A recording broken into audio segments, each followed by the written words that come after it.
Makikita ang kislap sa mata ng aking anak habang pinagmamasdan niya ang paligid. Harap na, tawagin na sila Micah para makakain na.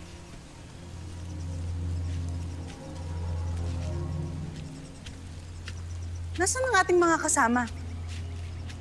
Micah? Kaizan? Hindi kaya may karumal-dumal na nangyari rito? Ngunit walang gulo, pinsala ko nakikita. Tila umalis sila.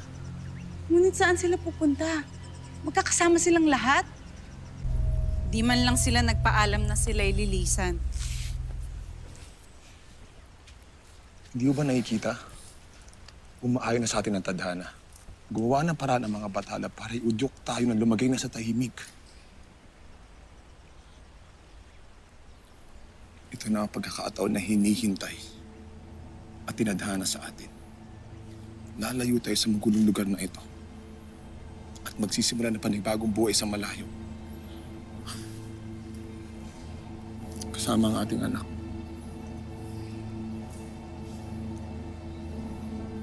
Ang ating anak? Nais ko sana maging ama ng iyong anak, Lila Sari. Kaya oo, ang ating anak. Maaari ba yun?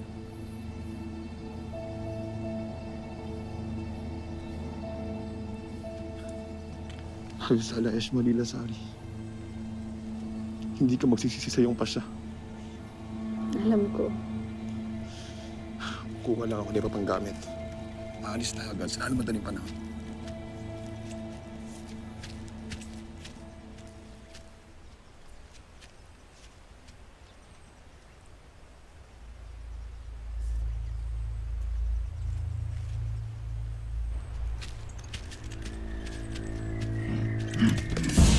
Lila Sari!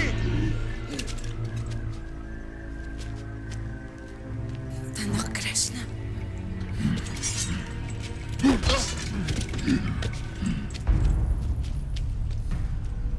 Huwag kang tatamis.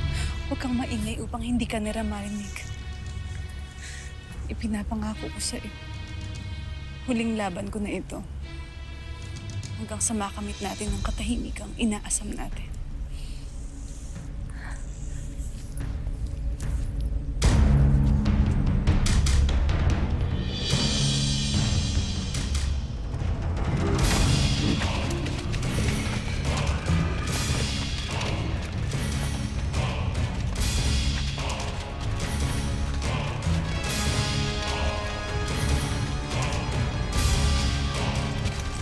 Ano?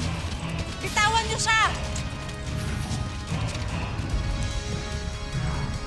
Nabisala, mahal kong asawa.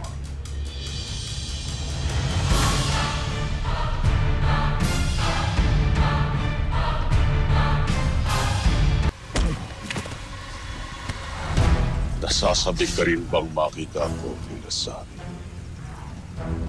Natutuwa ka ba na tinalaw kita dito sa iyong pinagtataguan? Lubayan mo na kami, Hago.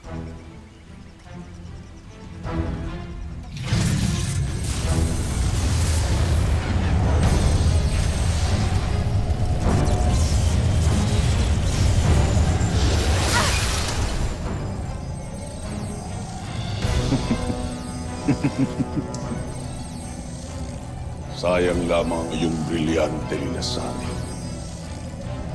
Hindi mo naman alam gamitin.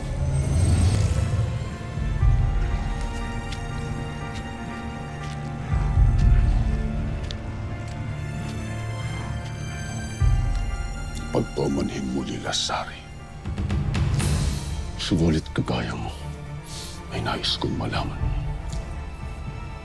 na napalitan na ang pagmamahal ko ng pagnanasang saktan at pasdangin ka! Pasneya ka, Hagol!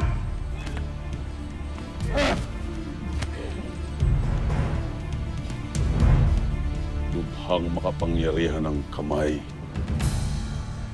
sapagkat dama nito ang sakit na dinudulot sa kanyang kalaban.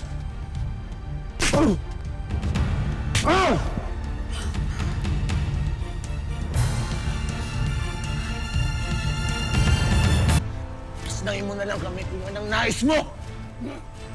Ano ang ligayang idudulot sa akin noon, Tano? Labas na lang kayo mamamatay. Patuloy niyo siyang saktan. Unives ka! Dahil sa mga taksil na kagaya mo. Kaya may mga nilalang na katulad ko ni Nasari. Masneya ka!